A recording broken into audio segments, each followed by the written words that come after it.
말씀 사도행전 1장 1절로 5절 말씀입니다. 사도행전 1장 1절로 5절 말씀 신약성경 185페이지에 있습니다. 사도행전 1장 1절로 5절입니다.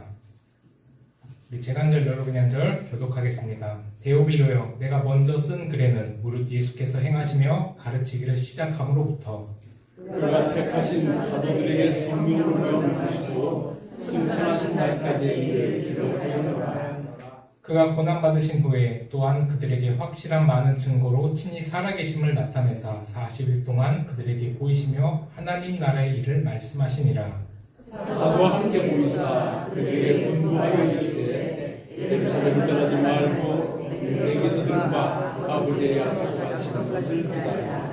함께 읽겠습니다. 요한은 물로 세례를 베풀었으나 너희는 몇 날이 못되어 성령으로 세례를 받으리라 하셨느니라. 아멘.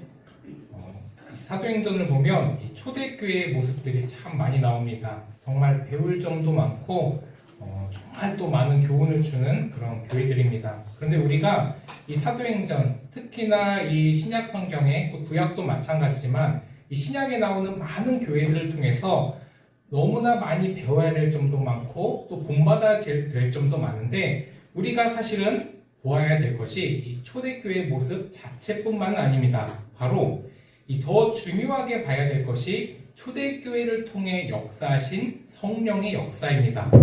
그래서 이 초대교회를 통해서 하나님께서 어떻게 역사를 해 나아가시고 또 어떻게 하나님께서 만지시고 이끌어 가셨는지를 우리가 함께 봐야 된다라는 겁니다. 실제로 하나님은 사람을 통해 역사하실 때 특히 믿음의 선진들이라고 하는 이 노아, 아브라함, 이삭 전부 하나님이 어떻게 사용을 하시냐면 그들의 어떤 대단함을 먼저 드러내는 것이 아니라 이 인간적으로 얼마나 대단한지를 드러내는 것이 아니라 오히려 그들의 연약함을 드러내십니다. 그들의 연약함을 드러내시면서 그 연약함을 하나님이 어떻게 만지시고 가꾸시고 이끌어 가셨는지를 보여주고 계십니다. 이런 것을 볼 때 성경은 어떤 대상을 본받으라고 하는 어떤 사람을 본받으라고 하는 위인전이 아니라는 것을 또 알 수가 있습니다. 바로 그 사람을 통해서 하나님이 어떻게 역사에 가셨는지를 보는 하나님의 책입니다. 특별히 이 사도행전도 많은 교회들이 나오고 또 정말 본받을 만한 많은 교회들이 나오는데 거기서 집중해서 봐야 될 것이 성령의 역사다라는 겁니다. 물론 당연히 배울 점도 많습니다. 그러나 우리가 더 집중해야 될 것이 있다라는 것을 알아야 된다라는 겁니다. 특별히 초대교회 그리고 이 고린도 교회처럼 하나님의 교회라고 함에도 불구하고 정말 많은 결함이 있다라는 것도 알 수가 있습니다. 그렇게 결함도 있고 어떤 갈등도 있었지만 하나님은 그 교회를 통해 역사하시고 일하시고 그 교회가 하나님의 교회다라고 확실하게 선포를 하고 계십니다. 따라서 우리가 이 말씀 앞에서 또한 이 성령의 역사 가운데 사용되었던 이 수많은 교회들을 우리가 보면서 또 그 동일한 성령 하나님께서 우리 신월동 교회를 어떻게 역사하실지에 대한 기대를 이 말씀 앞에서 가져보기를 선합니다. 그렇게 우리 신월동 교회에 초대교회에 역사하신 그 동일한 성령의 역사가 임하고 또 그 성령의 역사를 통해서 하나님께 영광 올려드리는 교회가 되기를 기대하고 또 소원합니다. 또 개인적으로는 이 사도행전을 통해서 각자에게 주시는 분명한 하나님의 경륜과 비밀과 계획들이 있을 것입니다. 또 그것을 발견하는 기회가 되었으면 좋겠습니다. 우리가 성경에 답이 있다라고 합니다. 그런데 그 성경에 답이 있다고 하는데 그 답이 도대체 나에게 무엇을 말씀하시는지, 나한테 그럼 이 성경을 통해서 주시는 그 답이 무엇인지도 이 사도행전을 통해서 꼭 발견하는 시간이 되기를 소원합니다. 이 사도행전은 원래 이 누가복음과 한 권의 책이었습니다. 우리는 지금 사복음서에 있는 누가복음과 사도행전을 따로 보고 있긴 하는데 이 원래는 하나의 책이었습니다. 그러니까 저자도 한 명이고 이 책의 수신자도 동일합니다. 그럼 이 누가가 썼는데 이걸 누구한테 썼느냐 보면은 다 초반에 나옵니다. 바로 데오빌로에게 쓴 책입니다. 누가복음에서는 누가가 이렇게 고백을 합니다. 처음부터 말씀의 목격자가 되고 일꾼이 된 자들이 전하여 준 그대로 내력을 저술하려고 붓을 든 자들이 많았다라고 이야기합니다. 그러니까 그 당시에 예수님께서 행하신 모든 일들을 보고 붓을 들고 예수님이 어떤 일을 행하셨는지를 적은 사람들이 정말 많다라고 합니다. 실제로 예수님께서 어떤 사역을 하셨는지 성경뿐만이 아니라 그 많은 또 어떤 역사가들의 기록으로도 남아있기도 합니다. 예수 그리스도의 일을 기록한 역사가들이 많았다라는 말인데, 그리고 이어서 누가가 이렇게 고백을 합니다. 그 모든 일을 근원부터 자세히 미루어 살핀 나, 바로 누가가 데오빌로 각하에게 이 글을 씁니다 라고 이야기를 합니다. 그러니까 모든 일을 그 근원부터 그 처음부터 끝까지 자세히 살피는 사람들을 우리는 보통 역사가라고 이야기를 합니다. 이 역사를 통해서 말씀하시는 하나님을 우리가 많이 경험을 하는데, 이 누가가 바로 자신이 역사가라고 하는 것을 드러냅니다. 우리가 대부분 누가 하면 의사로 많이 알고 있습니다. 우리 유초동부 아이들하고 또 이 퀴즈 대회 할 때 누가의 원래 직업이 무엇이었을까요 했을 때 의사, 이렇게 해서 우리가 의사로만 많이 알고 있는데, 실제로 이 누가는 역사가였다라는 것도 이 말씀을 통해서 우리가 알 수가 있습니다. 그러면 도대체 이 1절에 데오빌로가 나오고 또 사도행전에 보면 이 데오빌로가 나오는데, 그럼 이 데오빌로는 도대체 누군가라는 것을 이 수많은 학자들이 연구를 합니다. 그래서 먼저 발견한 것이 이 데오빌로라고 하는 이름이 로마식 이방 이름이다라는 겁니다. 그리고 그 이름의 의미가 하나님의 사랑, 하나님이 사랑하는 자라는 표현인 것까지 알아냅니다. 그리고 더 이상 많은 이런 조사들이 있었는데 정확히 이 사람이 어떤 사람이다라고 이렇게 밝혀내지 못했습니다. 그런데 확실한 것은 무엇이냐면 이 사람은 복음을 받아들인 사람이다라는 겁니다.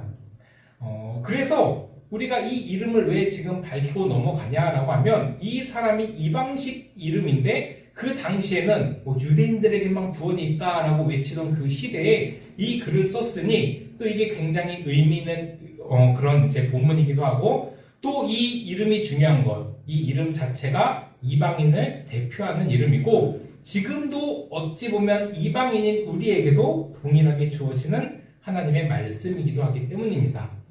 그럼 1절에 이 데오빌로요라고 하고 그 다음에 나온 말씀이 바로 내가 먼저 쓴 글에는 이라는 표현이 나오는데, 먼저 쓴 글은 당연히 누가복음일 겁니다. 그리고 이방인들의 상징적인 인물이 데오빌로는 누가복음 1장에서 보면 또 누가복음의 목적이 나옵니다. 여기에 목적이 무엇이냐면 바로 그가 알고 있는 바를 확실하게 하기 위해서 내가 이 누가복음을 썼다라고 이렇게 이야기를 합니다. 그러니까 이 데오빌로는 분명히 뭔가를 알고는 있었습니다. 예수님에 관해서도 알고 있었고 하나님에 관해서도 알고 있었다라는 걸 어느 정도 알고 있는데, 이 누가는 그가 알고 있는 것을 좀 대충 알고 있는 것 같은데 그 아는 것을 좀 내가 확실하게 해주기 위해서 이 본문을 썼다라고 이렇게 밝혀내고 있습니다. 근데 사실은 우리도 이 데오빌로와 같은 상황에 놓여 있을 때가 참 많이 있습니다. 우리도 성경을 알기는 하지만 또 어렴풋이 알고 있는 것들도 참 많이 있습니다. 사실 이런 배경뿐만이 아니라 우리는 정말 힘써 성경을 알고 그 성경에 나온 하나님을 알아가고, 그럼 하나님이 도대체 이 상황에서 나한테 원하시는 것은 무엇일까라는 그런 고민들이 항상 있어야 함에도 불구하고 이 말씀을 멀리하고 또 그 말씀 가운데 내가 거하지 않고 내 스스로가 거해서 내가 주인이 되는 그런 상황들이 참 많이 있기도 합니다. 그렇게 세상은 하나님의 말씀을 이 정도만 알면 됐어, 대충 알고 넘어가라고 참 많이 유혹을 하고, 거기에 또 우리가 많은 타협을 하고 있는 것도 사실입니다. 따라서 이 말씀 앞에서 누가가 데오빌로에게 그랬던 것처럼 우리가 아는 어렴풋한 것들이 정말 이 말씀을 통해서, 성령의 역사를 통해서 확실하게 내가 알게 되는, 그렇게 또 깨달아지는 시간이 되길 선합니다. 근데 실제로 이 데오빌로는 누가복음에서는 각하라고 표현을 하는데, 또 오늘 사도행전에 보니까 그냥 데오빌로요라고 이렇게 굉장히 친근하게 표현을 하는 것을 또 볼 수가 있습니다. 또 이 호칭의 변화는 대부분 이 관계의 변화잖아요. 처음에는 누구누구 이렇게 굉장히 극존칭을 쓰다가 또 가까워지면 좀 이름을 부르기도 하고 이렇게 되는 관계의 변화이기도 합니다. 그러면 이 데오빌로는 또 이제 누가와 굉장히 밀접한 또 동역자로 성장했음을 볼 수가 있는데, 그리고 또 우리가 2절을 보면 택하신 사도들에게 성령으로 명령한 내용도 나옵니다. 그러니까 이 사도행전을 보통 우리가 성령행전이라고 하는데, 성령께서 어떻게 역사하셨는지를 보여주는 책이다라고 했는데, 그러면 그 시작인 사도들, 예수님의 12제자들한테는 어떻게 말씀을 하셨나? 바로 성령으로 말씀하셨다라는 것을 또 드러내고 있습니다. 이 시점에서는 아직은 이 사도가 예수님의 제자들이 11명입니다. 아직 마띠아가 뽑히지 않는 상황이어서 12명은 아직 안 됐는데, 그러면 이 제자들, 예수님의 제자들이 가장 중요한 역할, 그 사명을 받은 게 무엇인가 라고 보면 바로 이 사도행전부터 시작될 그 수많은 초대교회들의 초석이 되는 겁니다. 그러니까 이 예수님의 제자들, 예수님께서 그렇게 이 제자들을 훈련시키시고 그렇게 위로하시고 그렇게 하셨던 모든 이유가 바로 이 사도행전에서 나오는데, 바로 그들이 이 교회의 초석이 되는 것이다 라는 겁니다. 그 사도들에게, 교회의 초석으로 성장해야 될 그 사도들에게 성령으로 말씀하셨다는 것은 또 그들을 통해 앞으로 세워질 교회들에게 또한 성령으로 말씀하실 것이고 또 그렇게 성령으로 역사하실 것이다 라는 것을 알려주는 내용이기도 합니다. 그렇게 그들이 교회의 기초가 되어서 정말 성령의 역사들이 마음껏 펼쳐지는 교회들을 낳으라는 주님의 명령이십니다. 그럼 이 성령의 역사가 함께 있는 곳이 교회의 시작이었다고 하면 그 성령의 역사가 지금도 분명하게 이어질 것이고, 지금 이곳에서도 우리 눈에 보이진 않지만 우리 마음속에서 또 우리가 보이지 않는 곳에서 역사하고 계신 그 성령님을 우리가 기대하며 볼 수가 있는 겁니다. 이렇게 말씀을 통해서 성령의 역사가 함께 했던 것들을 쭉 보면 지금 우리한테도 하나님께서, 성령께서 어떻게 역사하실지를 또 기대할 수가 있다라는 겁니다. 그 초대교회의 역사하심으로 그 은혜가 흘러 지금 이 자리 세워진 교회에서도 마음껏 우리가 주님을 예배하고 또 이 예배하는 가운데서도 성령의 역사가 일어날 것이다 라는 겁니다. 결국에 이 초반에 계속해서 드러내고 있는 것은 성령이 주인공이다. 이 사도행전, 앞으로 있어질 수많은 교회들, 지금 우리가 예배드리고 있는 이 교회까지 주인공은 성령이다 라는 것을 증거를 하고 있습니다. 그럼 이 또 3절을 보니까 이 고난 받으신 후에 부활하셔서 예수님께서 많은 증거로 그들에게 가르쳤다라는 것을 보여주고 있는데, 3절을 보면 부활하셔서 예수님께서 40일간 하셨던 일들에 대한 언급이 나옵니다. 예수님께서 십자가에 달려 돌아가시고 승천하시기까지의 40일간의 기록인데 자세히 나와 있지는 않는데 그때 무엇을 하셨는지를 정확하게 여기서 드러내고 있습니다. 바로 40일간 다른 어떤 표현도 없습니다. 하나님 나라의 일을 말씀하셨다라고 증거를 하고 있습니다. 그러니까 부활하시고 승천하실 때까지 그 40일간 너무나 중요한 그 순간인데, 그 순간에 예수님께서 하신 일이 다른 일이 아니라 그냥 제자들과의 교제 속에서 제자들에게 다시 한번 하나님 나라의 일에 대해서 말씀을 해주셨다라는 겁니다. 근데 신기한 게 무엇이냐면 이 40일 예수님께서 부활하신 그 이전과 이후의 제자들은 정말 180도 달라졌다라는 겁니다. 이 제자들은 예수님이 이 십자가에 달려 돌아가시기 전에는 다 그냥 도망가고 그냥 자신의 소명이 무엇인지 확실하지 않아서 그냥 꿈에 부풀어 있었는데, 예수님과 함께라면 내가 정말 이 세상을 다스리고 한 자리 차지해서 정말 멋지게 하나님의 일을 할 거라고 생각을 했는데, 결과는 예수님의 죽으심이니까 그냥 실망해서 다 돌아가 버린 그런 제자들이었는데, 이 예수님이 40일간 하나님의 나라의 일에 관해서 가르치신 그 이후에는 정말 많이 변합니다. 심지어 그 모두가 다 순교자로 하나님께 소명을 다하기도 합니다. 그렇다면 우리가 여기서 또 알 수 있는 것이 무엇이냐? 오직 하나님 나라의 일이 또 우리의 삶을 바꿀 수 있다는 겁니다. 이 굉장히 추상적으로 다가올 수 있는 이 하나님의 나라의 일은 저 천국에서만 있는 그 소망뿐만이 아니라 지금도 내 안에서 역사하시고 이 하나님의 나라가 우리의 삶을 통해서, 내 인생을 통해서, 이 교회를 통해서 역사하실 그 기대를 또 말씀하고 계시는 겁니다. 그래서 그 하나님 나라의 일이 결국에는 정말 저 천국에 가서 완성이 될 텐데 그 완성이 되기까지의 그 과정 가운데 내가 어떻게 쓰임받고 우리의 교회가 어떻게 쓰임받을 것인지에 대한 기대가 그들의 소명을 바꾸고 또한 우리의 소명도 확실하게 해줄 수 있다는 겁니다. 따라서 이 하나님 나라에 관한 소망의 회복이 너무나 중요하다라는 것을 또 말씀을 통해서 이야기를 해주고 있습니다. 정말 이 기대가 있으면 하나님의 나라의 일을 감당하는데 정말 힘이 나고 때로는 지치고 어려울 때라도 다시 일어설 수 있는 그런 힘을 얻을 수 있는 겁니다. 그 일 가운데 우리 신월동 교회가 어떻게 사용하실지를 우리가 기대하며 기도하며 정말 힘써 하나님의 나라를 살아가기를 소원을 합니다. 두려워 떨던 자들이 그렇게 도망갔던 자들이 복음을 위해 목숨을 바치는 사람으로 변한 그 시점이 바로 예수님께서 하나님 나라 일을 가르쳤던 그 시점입니다. 물론 굉장히 많은 일들이 그들에게 작용됐을 겁니다. 정말 그냥 죽은 줄로만 알았던 예수님이 살아난 그 부활의 사건이 가장 컸을 것이고 그리고 부활하신 그 예수님께서 가르쳐주신 하나님 나라의 그 사명 결국엔 너희들이 천국에 갈 건데 그 천국으로 가서 끝 그래서 이 땅의 삶이 의미 없는 것이 아니라 그 나라의 모든 과정 가운데 너가 하나하나 쓰임 받을 것이다 라는 것들을 설명해 주었을 것이다 라는 겁니다. 그래서 학자들은 이렇게 밝혀냅니다. 구약에서부터 예수님께서 공생의 3년간 일어났던 그 모든 일들을 다 하나님 나라의 일과 관련시켜서 자세하게 풀어주셨을 것이다 라고 예상을 합니다. 그러니까 이 구약에 나와 있는 오늘 우리 목사님께서 말씀하셨던 그 출애굽의 그 모든 이야기들서부터 지금 우리에게 일어나는 그 모든 일들이 다 하나님 나라의 일의 과정이 있구나라는 것들을 깨달으니까 그들이 변한 겁니다. 비록 우리는 지금 이 계속해서 우리는 사도행전을 써가고 있다. 우리가 29장, 30장을 써가고 있다라고 지금 많이들 이야기하고 있는데 지금 사실 우리가 어디쯤에 와 있는지는 우리도 알 수가 없습니다. 그러나 분명한 것은 우리 안에도 지금 우리의 삶의 과정 가운데서도 우리가 교회가 걸어가는 그 발걸음에도 하나님 나라의 완성에 사용되는 한 과정이 분명하다라는 겁니다.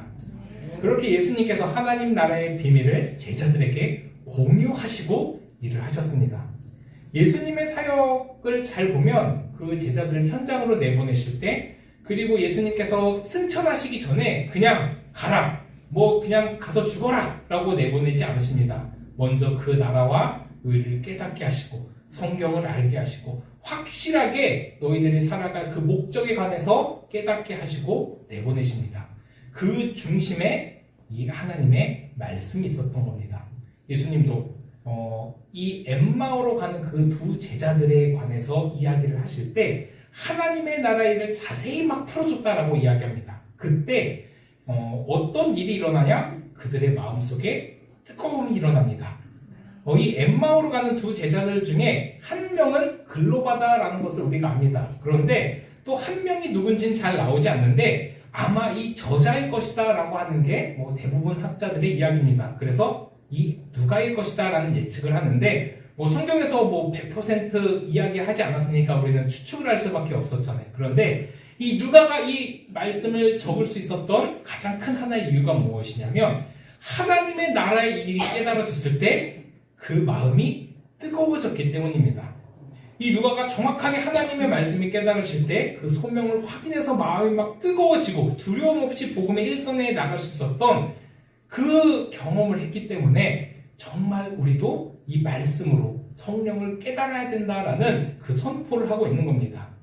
사실 우리의 마음이 언제 뜨거워졌을까라는 것을 생각해 봤으면 좋겠습니다. 이게 분명히 우리 신월동교회 성도님들은 말씀이겠지만 사실 저도 이 하나님의 말씀 앞에서 참 많이 부끄러우실 때가 많습니다.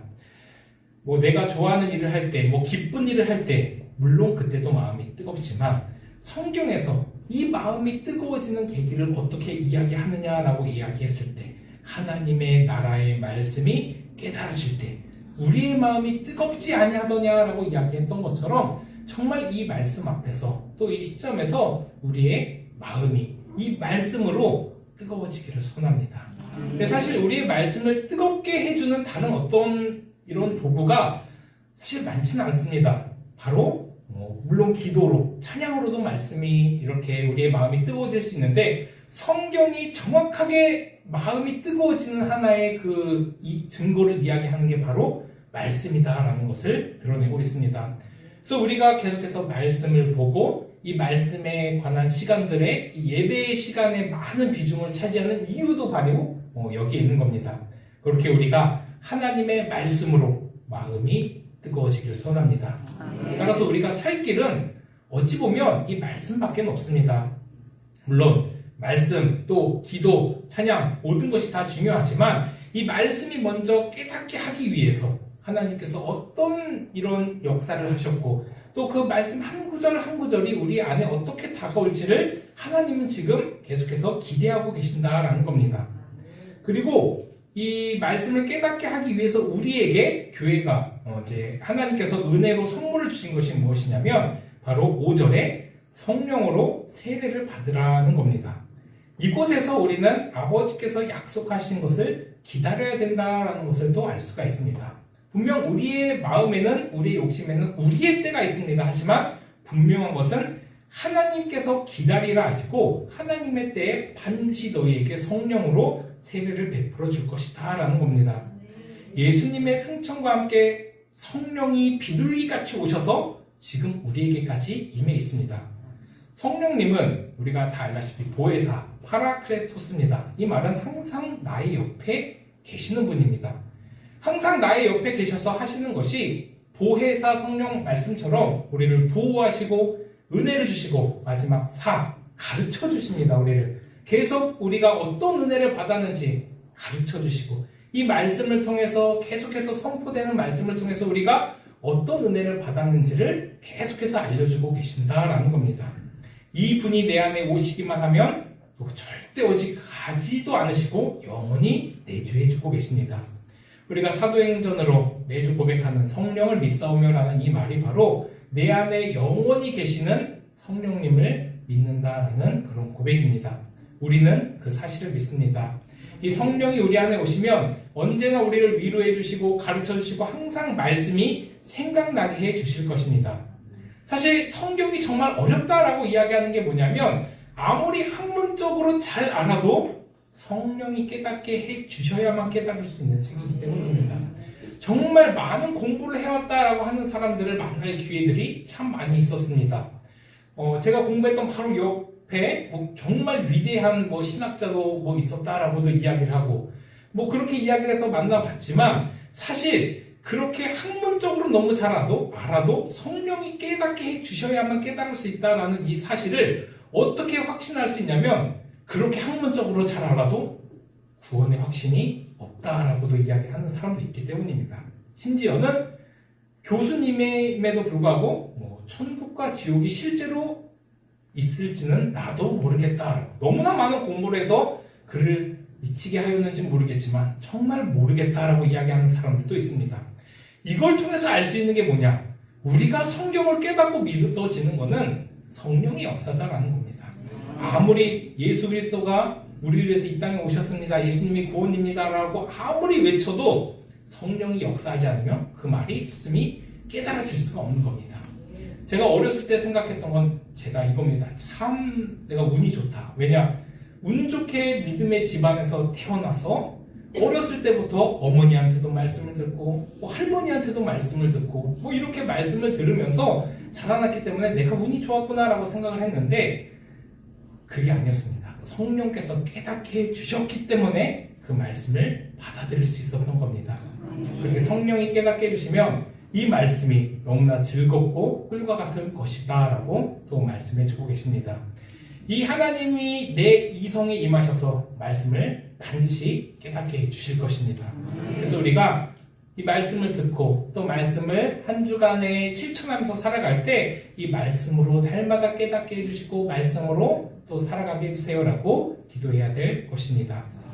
말씀을 마무리하겠습니다. 사도행전은 이제 이 성령의 역사하심을 보여주는 시작입니다. 그리고 성령이 가장 중요한 역할이 무엇이냐라는 것도 밝혀내고 있는데 바로 성령은 예수를 증거하는 영이다라는 겁니다.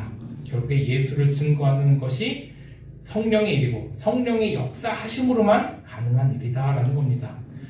우리가 하나님의 말씀을 이제는 전도로 선포하며 나아갈 텐데 우리의 말이나 설득으로 섬김으로 할 수 있는 부분이 아니라는 것을 또한 깨닫습니다.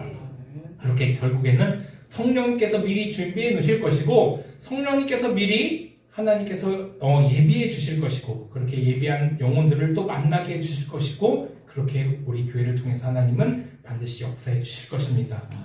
그 이외에도 우리가 이해되지 않는 수많은 부분들을 우리가 만날 수 있지만 결국에는 그 모든 일들 역시 성령이 예비해 놓으신 것이다 라는 이 확신 가운데 우리가 그 성령의 충만함을 받아 그 성령의 임재 속에 붙들려 말씀이 깨달아지고 기대되며 그 마음으로 한 주간 힘있게 살아가는 우리 신월동교회 성도님들 되기를 간절히 소원합니다.